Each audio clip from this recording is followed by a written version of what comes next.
E hoje em dia, qual que foi o seu maior faturamento como calculista? Hoje em dia, ó, foi agora agosto. Agora agosto eu acho que ficou ali próximo aos 12 mil.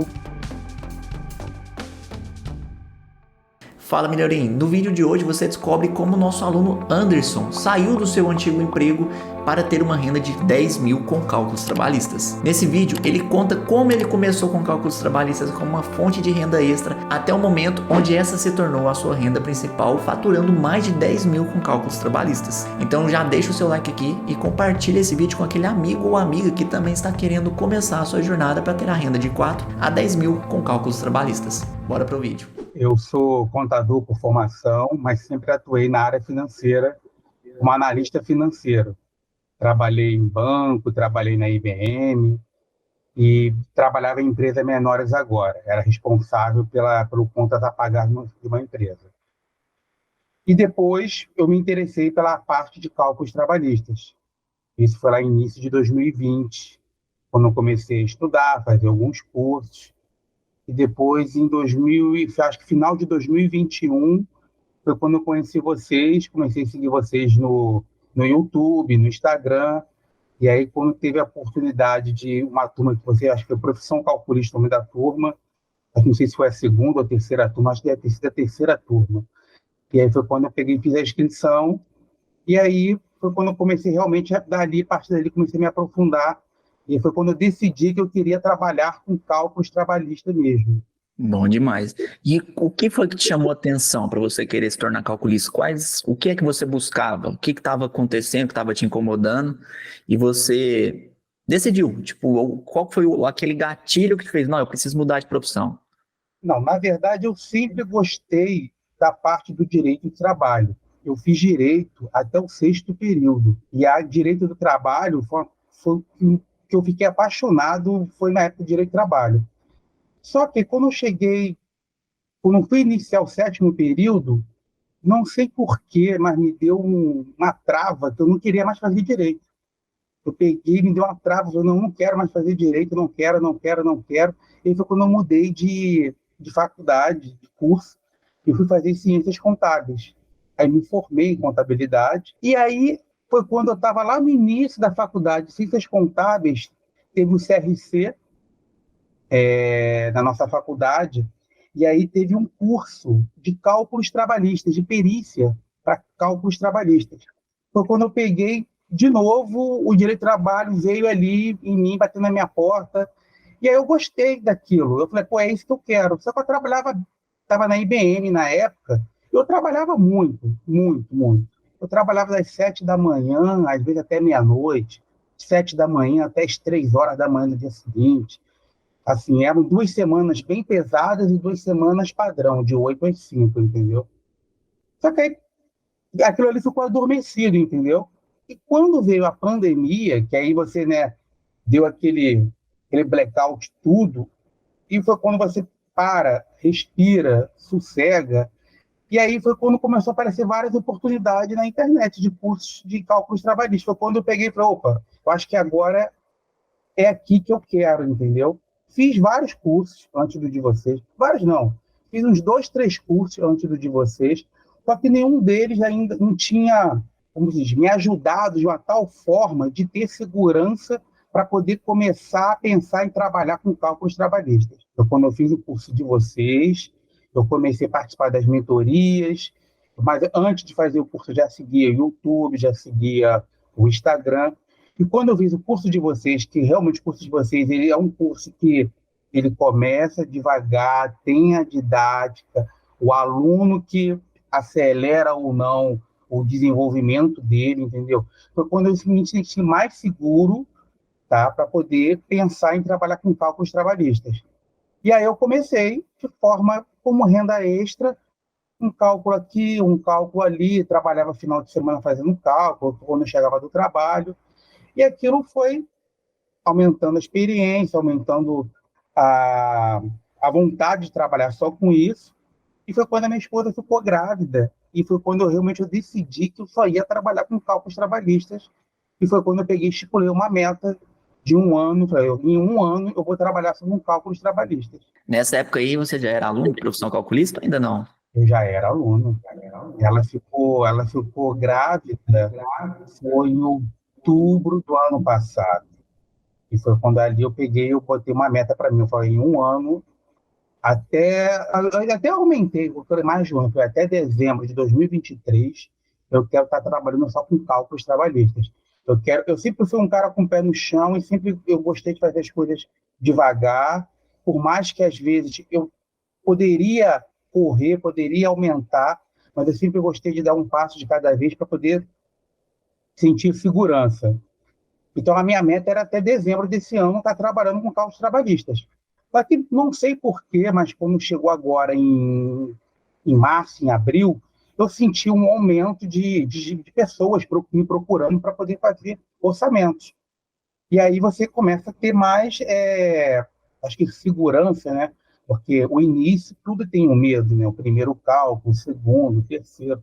E depois, quando você começa a ver que as pessoas que te procuravam antes voltaram a te procurar de novo, é porque você estava trabalhando de uma certa forma bem. E aí começam a surgir mais cálculos. Quando eu cheguei agora em maio, eu decidi, não, eu vou trabalhar só com cálculos trabalhistas e vou antecipar. Foi quando pegou em junho, em maio eu comuniquei à empresa, falei, olha, eu não sei quando, mas antes do final do ano eu estou parando aqui com vocês. Então, contrate mais duas pessoas para eu poder treinar e até depois que não tiver mais aqui, eu continuo à disposição de vocês para poder dar o suporte, mas eu vou trabalhar só com cálculos trabalhistas. E foi quando em junho eu peguei e nós já não estava mais na empresa, estava dando suporte para eles aqui de casa e comecei a trabalhar com cálculo trabalhista aqui já em junho aqui em casa. Você falou assim que você decidiu trabalhar exclusivamente com cálculos. Você disse que gosta muito. Mas quais outros benefícios que te chamaram a atenção nessa profissão? Por que você quis trabalhar exclusivamente com cálculos? Você disse que gosta da matéria, mas o que mais que te chama a atenção? Por que você decidiu? Então, por exemplo, essa é uma pergunta boa. Por quê? Porque eu comecei a trabalhar com cálculos trabalhistas em junho, numa insegurança que eu não poderia fazer o que eu já fazia antes. O meu salário sempre foi um salário bom, tá? Sempre foi um salário bom. E o junho mesmo, que foi meu primeiro mês, eu não bati o que eu fazia como empregado, não bati. Mas eu estava convicto que era isso que eu queria, porque eu queria trabalhar de casa. Esse era um ponto fundamental, entendeu? A minha filha nasceu em julho, na verdade. Eu queria estar aqui trabalhando de casa, entendeu? E eu acho que esse foi o fator determinante. Trabalhar de casa e ainda mais com uma coisa que você gosta, que sempre foi cálculos trabalhistas. Que eu poderia trabalhar de casa com uma coisa que eu não gostasse. Logo, logo eu ia começar a arrumar defeitos de trabalhar em casa. Trabalhar de casa é ruim porque tem barulho da rua, tem barulho disso, tem alguém me chamando, você está sempre inventando desculpa, está dando aquela escada ali no sofá, ou está lendo alguma coisa, está vendo alguma matéria na televisão. Eu ia começar a inventar desculpa quando você não quer, quando você não gosta. Agora, como eu gosto, eu queria tanto, então casou. Foi a união perfeita. Ô Anderson, e quanto tempo depois que você começou a trabalhar como calculista, você teve a sua substituição da renda, que você começou a receber o valor que você recebia antes? Então, foi no segundo mês, mês de julho. Tá? No mês de julho eu já bati e agora no mês de agosto eu consegui bater de novo. Que massa. Só para ter uma noção, quanto era que você recebia antes? Eu recebia R$ 10.000. Mas foi aquilo, em 2 meses. Mas assim, eu já desde o final do ano passado, eu vinha utilizando como renda extra, né? Eu vinha fazendo cálculos trabalhistas ao final de semana, chegava em casa cansado, morto, tomava um banho, fazia um lanche, ficava aqui às vezes até 11 horas, meia-noite. Enfim, então assim, foi uma renda extra que foi me dando energia e vontade de querer cada vez mais, entendeu? E aí, quando eu já tinha essa base, aí ficou fácil de pegar e de alcançar a meta. E quanto que você tirava de renda extra com cálculo? Você lembra mais ou menos a média? Ah, no início mesmo, era em torno ali de 1.500 a R$ 2.500, mais ou menos, uma média de R$ 2.000. É um dinheirinho bom, né? Para o de renda extra. Sim, sim, assim, eu tinha uma. Na verdade, eu fazia os cálculos trabalhistas naquela época não para poder completar a minha renda. Claro que toda renda, todo dinheiro, ele é bem-vindo, né? Vai acrescentar, vai agregar na família, renda desta família. Só que, na verdade, eu queria aprender, eu queria fazer, na verdade, era estar ali trabalhando. E, às vezes, eu me senti, por exemplo, quando chegou em março e abril, que o movimento aumentou muito, eu estava me vendo trabalhar de domingo a domingo.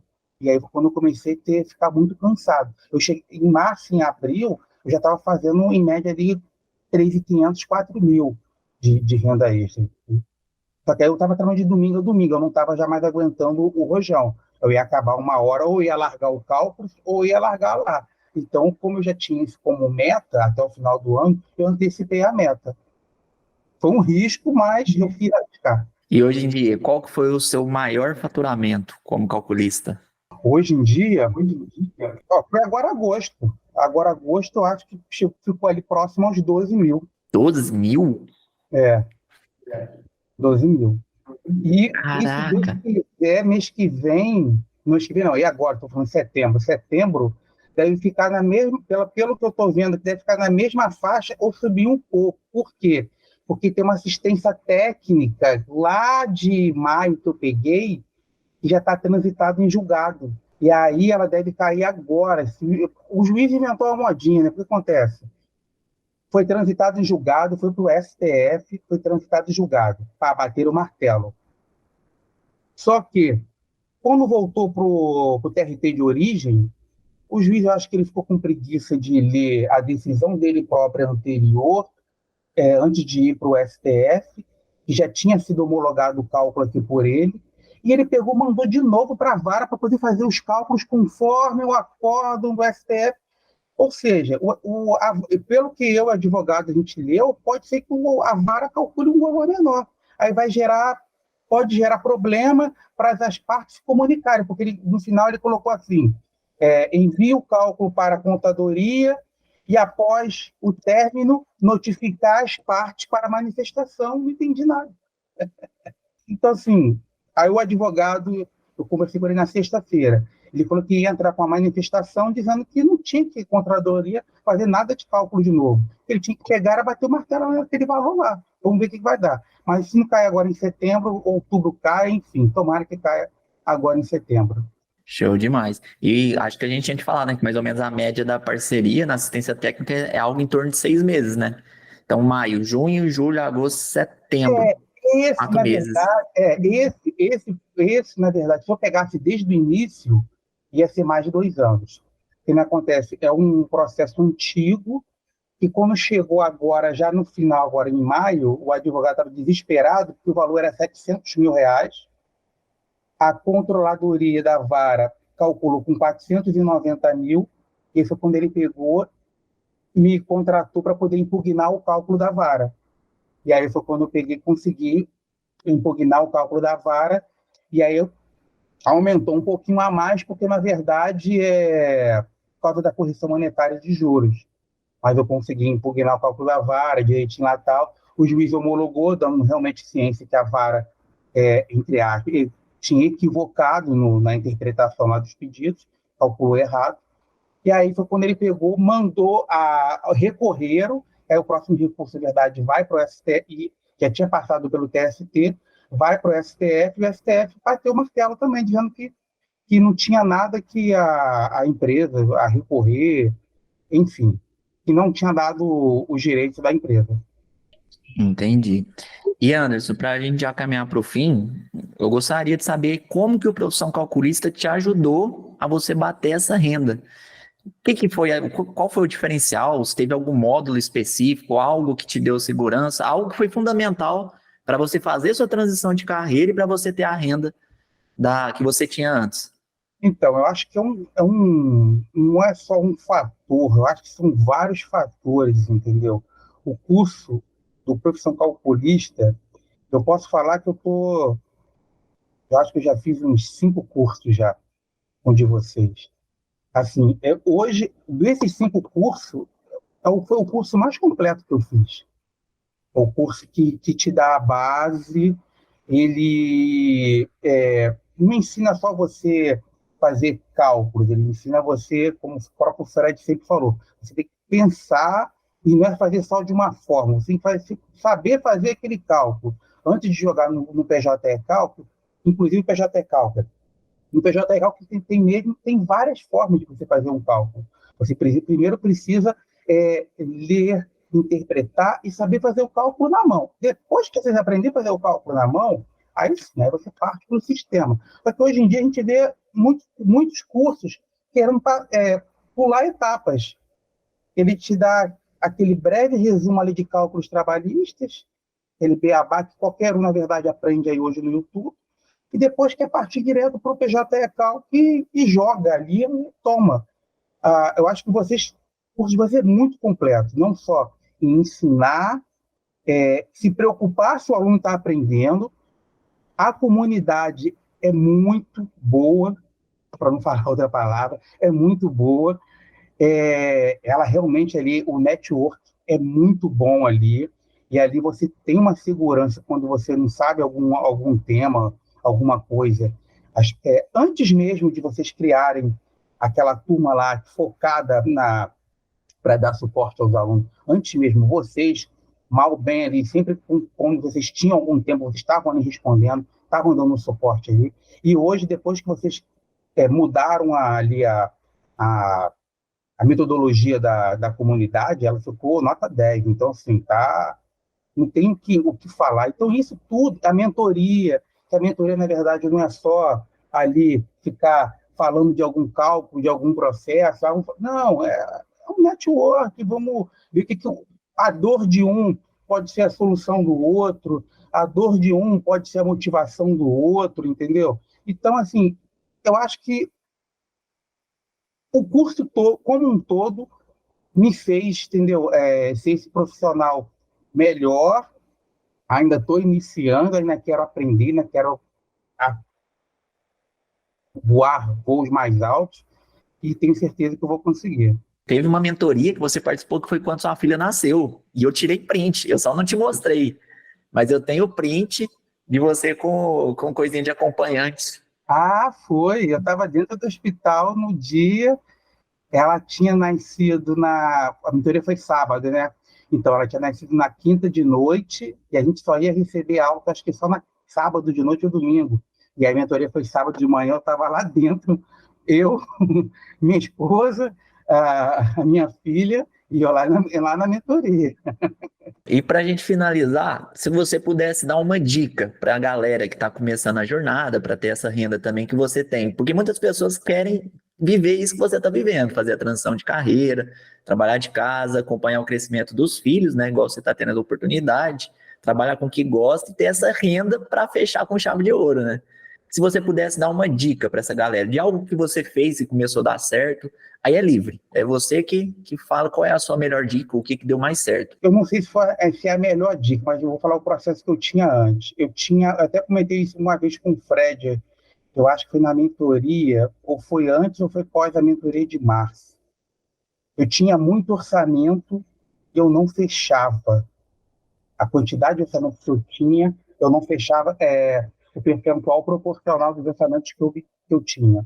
Depois da conversa que eu tive com o Fred, e depois daquela aula do Júlio, aquela aula do Júlio de como vender sem ser chato, eu comecei a ver mais a dor do cliente, tá? Comecei a ver mais a dor do cliente. Claro, vendo o meu lado também, porque às vezes o advogado ele chega aqui, tá? Como hoje mesmo, recusei um cálculo porque era um cálculo complexo e ele queria para segunda-feira agora, pós-feriadão.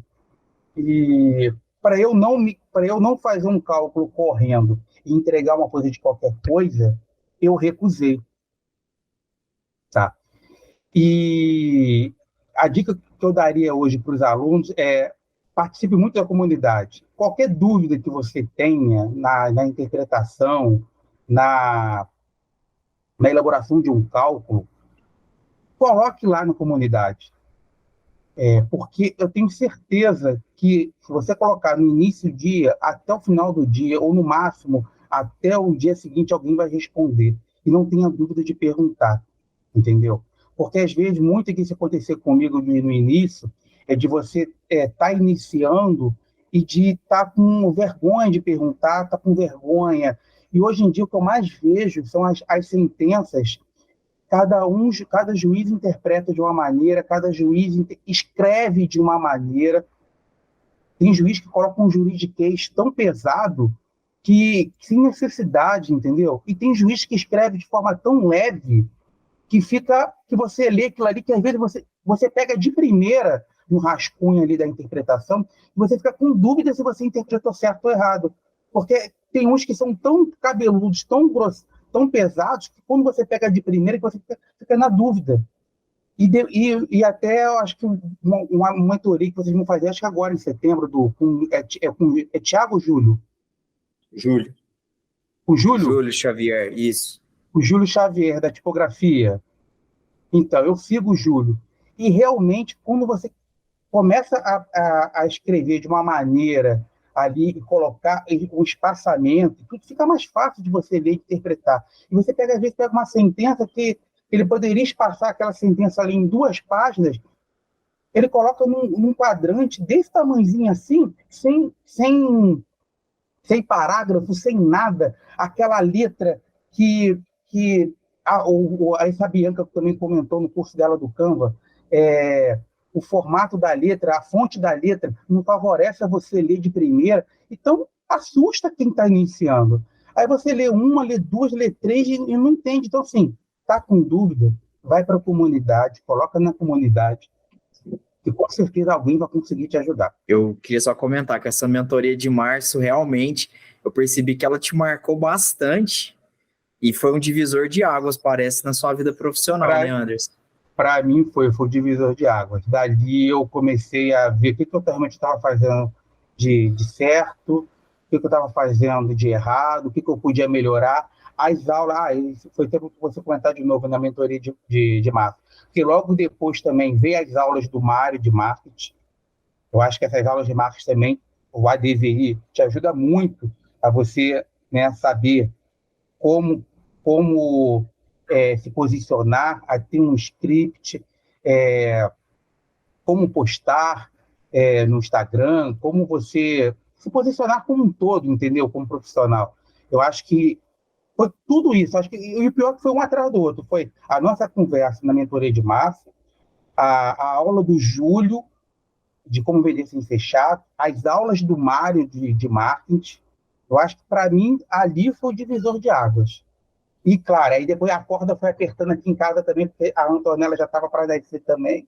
E aí eu falei, não, eu tenho que ser corajoso e arriscar e tem que começar a trabalhar antes dela nascer. Caminho sem volta. Você vai ver que agora em setembro, outubro, novembro, você já começou, na verdade, a recusar serviço. Aí você vai começar a ter um segundo problema. Você vai levar os seus problemas, que é começar a pensar em equipe. Pois é, isso é uma coisa que eu já tive problemas de equipe também, porque, por exemplo, eu não digito cartão de ponto, porque eu trabalho aqui, eu faço tudo aqui sozinho. Eu faço o marketing, eu faço o financeiro, eu faço tudo, né? O orçamento, faço o cálculo, finalizo tudo. E eu tento, pelo menos, o cartão de ponto, quando é um cartão de ponto de motorista, por exemplo, eu não pego, não meto nem a mão. E se for um cartão de ponto também, mais que seja fácil, só 2 entradas e 2 saídas, eu procuro um digitador. Só que é difícil de você encontrar um digitador. Porque ou ele não te entrega um serviço 100% correto, ou ele te promete um prazo e não te entrega no prazo. E está sendo. Essa é até a conversa que eu tive em off com o Osmar, entendeu? E ele falou que tem essa mesma dor. Ele falou que ele troca de digitador como ele troca de roupa, entendeu? Porque a gente não consegue, até porque são pessoas que estão iniciando também na carreira. E aí a pessoa está iniciando, a gente sabe que ela vai voar, porque é natural, né? A pessoa está iniciando, ela quer dar voos maiores. E ela está ali para iniciar, para aprender e que ela tem, às vezes, sabe digitar. Só que quando ela pega, quando você forma que ela liga, né, o calculista, o perito e o digitador, deu liga, é a hora que ele vai assim, opa, me desculpa, mas ele começa a recrutar dois serviços, porque ele está pegando cálculos para fazer. É complicado. Aí, às vezes, você realmente tem que buscar, na verdade, é um digitador só profissional, o cara que só trabalha com isso, digitador, entendeu? E aí, mesmo assim, é a maior dor que eu tenho até hoje, é isso. A gente vai trabalhar isso aí também, essa questão de equipe, porque para atingir essa renda de 10 mil, chega um ponto que às vezes vai precisar de ajuda. E aí, para escolher um bom profissional, qual é a melhor estratégia? Será que às vezes trabalhar como freelancer ou às vezes encampar esse profissional, dar uma roupagem um pouquinho diferente, começar a entregar uns cálculos simples para ele fazer? Tem algumas estratégias para a gente trabalhar, mas realmente o digitador ali é como se fosse o office boy de antigamente, é só o início. Depois ele voa. Sim, eu acho que essa roupagem que você estava falando, a gente até conversei com o Osmário, e ele falou a mesma coisa, entendeu? Que às vezes ele senta, ele tem aquela preocupação de sentar, de ensinar, fazer uma reunião, uma, duas. Só que aí, às vezes, é porque tu falou, então vamos tentar delegar um pouco mais, né? Dar um cálculo simples para ele fazer. Só que ele mesmo, só se ele querer ficar muito ali naquele quadradinho, ele vai querer crescer, entendeu? Ele vai querer voar, então ele vai... E quando ele se sentir mais seguro, alguém vai chamar ele assim, e aí, tu faz esse cálculo aqui? Ele vai falar, claro que eu faço. Então ele vai aí vai surgir outro, e ele vai te abandonar, porque ele vai querer voar. Mas eu acho que a gente tinha que pensar alguma coisa para poder... Porque é uma dor muito grande, essa do digitador é uma dor muito grande. Bom, outra alternativa é você continuar trabalhando sua autoridade. Porque o que vai acontecer? Muitas pessoas vão querer te contratar o Anderson, você não vai ter tempo. E se você tem muita demanda e pouca oferta, o preço... Essa é uma meta que eu tenho para 2025. Eu votei 2025, eu nem quero colocar 2024. 2025 eu quero realmente estar aí com uns 2 calculistas aí que me dão um suporte, entendeu? 3 talvez, quem sabe, e aí a gente conseguir dar voos maiores. Mas agora eu quero realmente formar aqui meu alicerce para poder depois, quando eu começar a subir, não ficar bambo e cair. Tem que crescer sólido, porque senão depois cai, já era. E aí, curtiu o vídeo? Comenta aqui qual foi o ponto que mais chamou a atenção nessa história do Anderson. Além disso, caso você também queira fazer parte da profissão calculista, entre agora na fila de espera. Essa é a melhor forma de você ficar sabendo com antecedência quando iremos abrir novas turmas, além de você ter a chance de entrar no treinamento caso surja uma vaga. Para entrar na fila de espera, basta clicar no primeiro link que está na descrição. Um abraço e até a próxima!